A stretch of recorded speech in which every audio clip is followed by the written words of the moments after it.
میرا گھر میرا آشیانہ اسکیم دوبارہ لانچ، کتنا قرضہ ملے گا، اسکیم کے لیے کون اہل ہے؟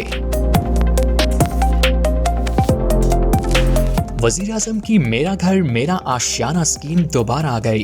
کتنی رقم ملے گی، کون کون اپلائی کر سکتا ہے، اہلیت کیا ہوگی، کتنے مرلے کا گھر یا فلیٹ ملے گا، رقم کب تک واپس کرنا ہوگی، تفصیلات سامنے آ گئیں۔ اسٹیٹ بینک آف پاکستان نے ستمبر 2025 میں وفاقی حکومت کے تعاون سے میرا گھر میرا آشیانہ اسکیم متعارف کرائی تھی۔ یہ مارک اپ سبسڈی اور رسک شیئرنگ اسکیم ہے جس کا مقصد کم اور درمیانی آمدنی والے شہریوں کو گھر، فلیٹ، پلاٹ خریدنے یا تعمیر کرنے کے لیے سستے قرضے فراہم کرنا ہے۔ فروری 2026 میں اقتصادی رابطہ کمیٹی کے فیصلے کے بعد اسکیم میں تبدیلیاں کی گئیں، جن کے تحت قرض کی حد اور رہائشی یونٹ کے سائز میں توسیع کر دی گئی۔ اسکیم کے تحت قرض کی زیادہ سے زیادہ حد اب 1 کروڑ روپے تک ہے۔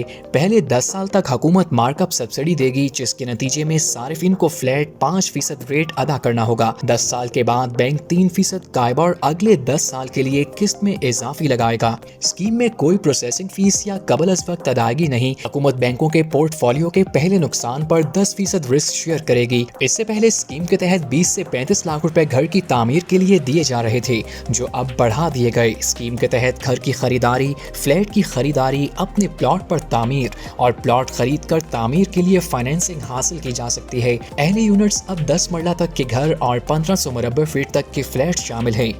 تمام کمرشل بینک، اسلامی بینک، مائکرو فائنانس بینک اور ہاؤس بلڈنگ فائنانس کمپنی اس اسکیم میں شامل ہیں۔ اسٹیٹ بینک آف پاکستان کے سرکولر کے مطابق صارف پاکستانی شہری ہو جس کے پاس درست کمپیوٹرائزڈ قومی شناختی کارڈ ہو، کسی بینک یا کسی اور اسکیم سے لون نہ لیا ہو، درخواست گزار کے نام پر پہلے سے کوئی رہائشی یونٹ، گھر، فلیٹ یا پلاٹ موجود نہ ہو، ایک فرد اسکیم کے تحت صرف ایک مرتبہ فائدہ اٹھا سکتا ہے۔